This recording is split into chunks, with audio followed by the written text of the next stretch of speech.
right, so I'm here in front of you to discuss about the social literacy.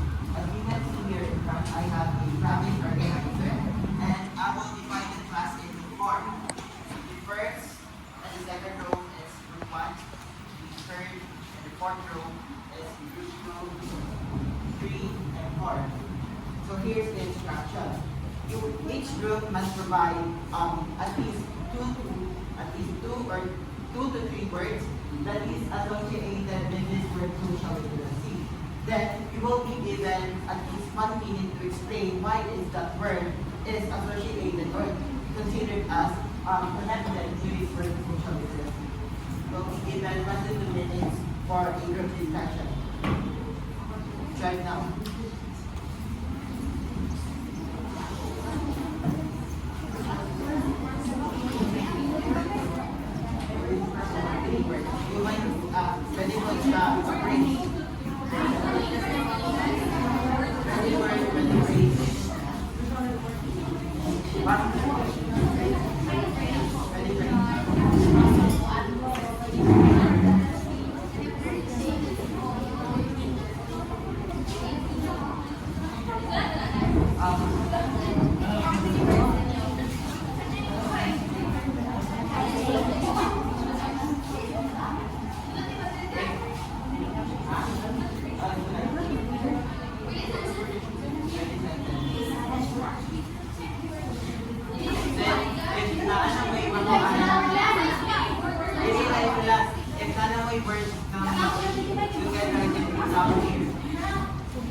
Communication, interaction, collaboration with other people.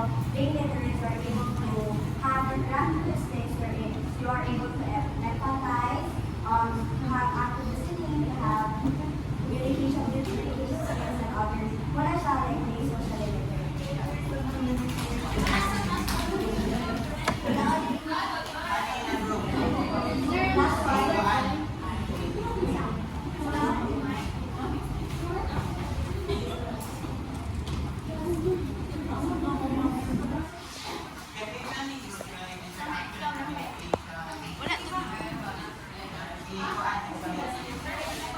Then followed by group 1.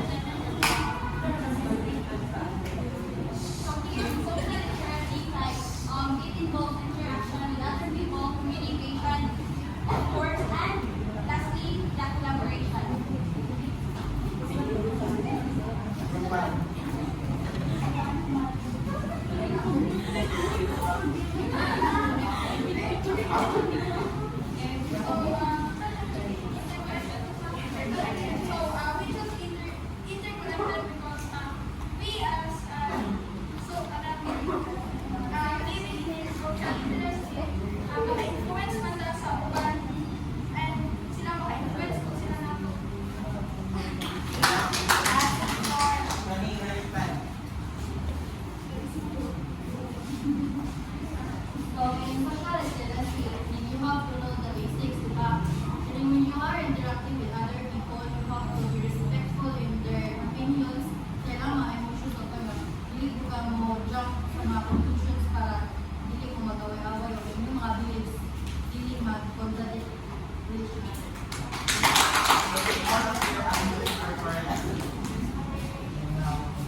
how to communicate others in different situations, knowing how to behave in that particular community, and also understanding the social norms.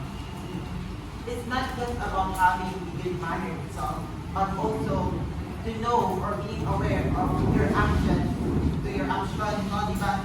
Some of your actions can affect to those people who surrounds you, di ba? You should be aware of that.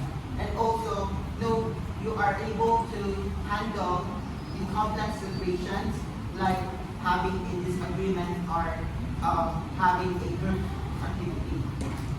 So an example of this is when having a random conversation with your friend. So to become a social literate, you should consider you should know when to speak and when to listen. Do not interrupt others, as well as respecting others' opinion and showing empathy when someone is expressing themselves. So in a group discussion, di ba we have this unique ideas on something. So with that, you should accept their ideas. No? You should accept their ideas. Then you should also contribute your ideas sa your group without offending them. And also, it also involves knowing how to manage disagreement or without causing conflict. So, social literacy can be acquired in social process of inquiry, values exploration, and social decision making that relate to the acquisition of knowledge and understanding. So, social literacy now ay acquired through asking questions, exploring different values, like some culture, historical, then making decisions on how to interact with others. It helps us to gain knowledge and understanding about how our society works, how to behave in different situations, and how to make decisions wisely that are respectful and responsible. So an example of this is when you and your classmate have an argument, diba? Kana sila doon, usala nila, mangutana if unsay nila nakuha na nakapa-affect sa ilahan at hindi ma-impact sa ilahon. With that, ma-aware mo sa inyong kaandan, ma-aware mo sa inyong ay kaning morning ako nakuha na hindi good para niya. Then, napoy times na you share your concerns regarding in anang issue. You both have the liberty to share your concern. Then, inyo na siyang to apply this values exploration, inyo siyang treat as imong i-accept yung concern, i-respect, then kana pong imuha, like vice versa ba, kana imuha na concern iyang gina-accept, tapos iyang concern iyong gina-accept. So, and make decisions to apologize and find a solution that works for you both. Moving on to social skills and theory. Aspects of social literacy. These are an integral part of functioning in society. It involves good manners, communicating effectively with others, being considerate of others' feelings, and expressing personal needs. So social skills are the abilities that we use to have a communication with others effectively. So it includes being polite, respectful, showing empathy or sympathy, as well as expressing yourself in a respectful manner. So these skills help us to build rapport with others, build relationships, and help us to get along with people and work together in different situations. So for example, ani is having good manners. Diba sa ato ang balay kay mo ingon ka sa ato ay bukanan sa ato ang mga parents, then may good morning ma'am, good morning anak, pagkadili ka lang.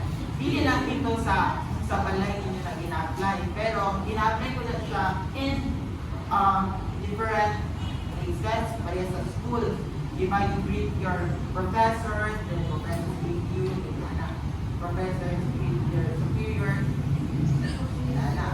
and also not interrupting. Another example of this is expressing personality. To become is called, diba, para ma-apply ang social skills.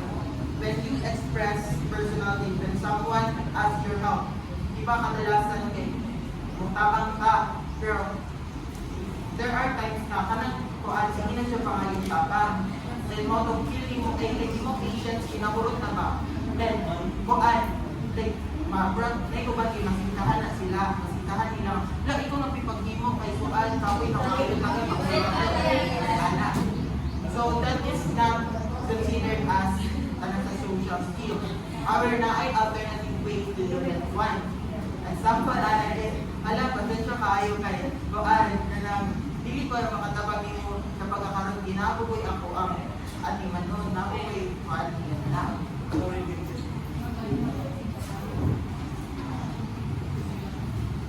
So social skills can be attained through Taking ideas, information, techniques, and perspectives from people with different areas of expertise.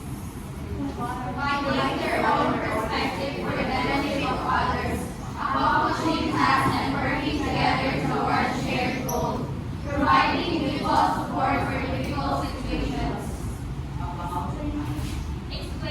Expanding network to learn about opportunities, gaining feedback and referrals from people who can personally attest to work, skills, and qualities, making the school truly a healthy and conducive learning environment. So these are all important in schools, no? It help us to, as what I have said earlier, to help us to build rapport with other people. Maintain the relationship of students with our classmates, peers, or even from our professors to their superiors, to their professors. That's all.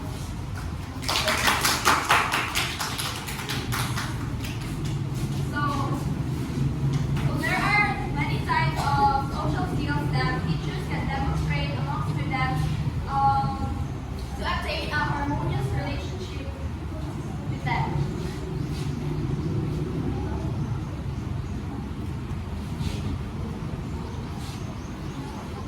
So types of social skills. So first is effective communication. So this is the ability to communicate effectively and share thoughts, ideas, with students through group conversation or discussion. So pwede ka na kayo activity, pwede na maka-communicate sa atong grupo through grouping, sagana, and mag-share na sa atong own ideas so that magkasinagdalay.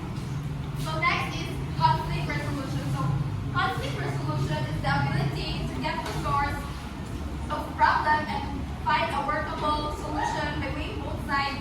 So for example, when it conflict resolution, if nine students gawin na natin conflict, so ang teacher pwede siya maka-help na mo-solve siya or mo-find siya ang workable solution para ma-okay ang isa nga problem. So third is active listening. So active listening is the ability to pay attention to a student in times of counseling and consultation. So ang teachers, pwede siya, parang if namin problem, pwede nyo matulin yung teacher kay ang teacher, they can help you sa imong mga problems and ang teachers ko, listen to sila kung sa yung problema. So the fifth is relationship management. So relationship management is the ability to maintain relationship and build key connections with school stakeholders for the student development. For example, it's like, greet ka o mga students or like teachers, good morning, or gusto niya ka sa ilang keyboard. And paminaw ka sa ilang mga problems so that students can feel they are appreciated and valued. So, sixth is respect. So, respect can be done by knowing when to initiate communication and respect during interactions or even in times of heated arguments and confrontation. So, itong istorya ni diyan na respect. So, dili ka dapat interact sa others while they are talking. So dapat find out timing when to talk and when to come to set. So 7 is problem solving skills. So this involves seeking help, making effective decisions, and accepting consequences to derive better solutions to the problem. So dapat, if na may makos ka problem, dapat you know how to handle a situation and pagkala ka usay, makita mag-way para ma-solve ang sa problem. So the last is interpersonal skills. So interpersonal skills, this includes the abilities of sharing, joining activities, asking for permission, and waiting for one's turn in every content or school undertaking. So interpersonal skills include siya o kanang mag-share mo ang mga ideas, thoughts, and moderate ang mga activities so that to avoid conflicts and maintain kanang peace sa kalwa. So improving social skills. Social skills can be improved by focusing on sustaining desirable attitudes and eliminating those undesirable ones.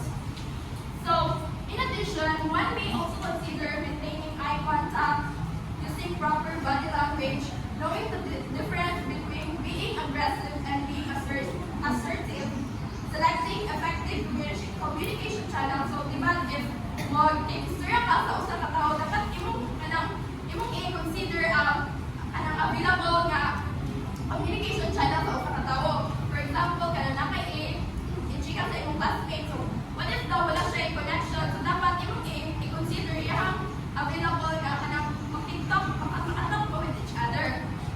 So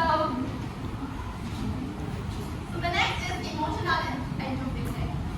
Impact of social skills. So, processing social skills results to first, better relationship, better communication, greater efficiency, advanced career prospects, and increase overall happiness. So if nakakaikuan ka na ano ni mo yung talang na types of social skills like ma-attain mo na siya, natin na siya i-positive impact sa imong life.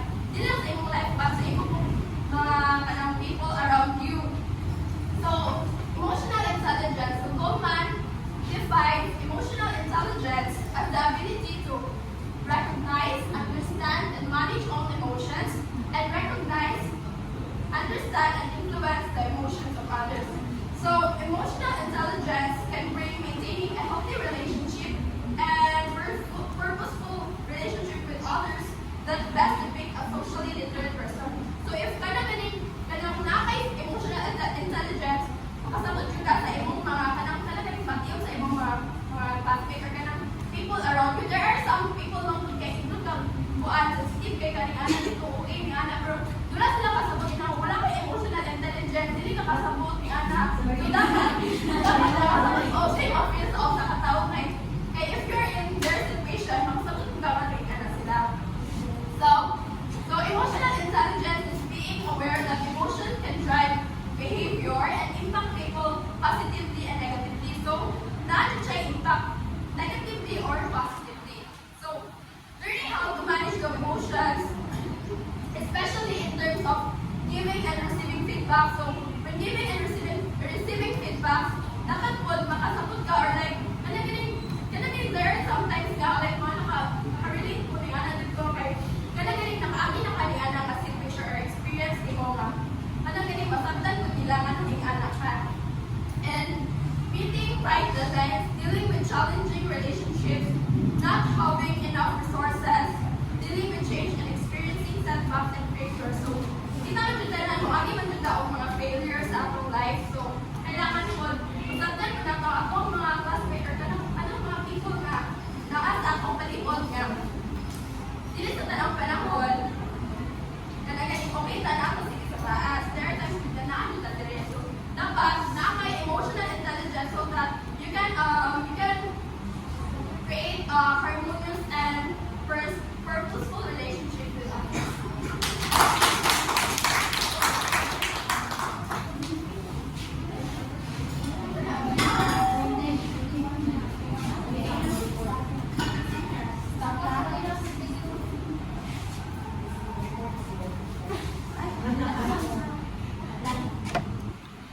Kaya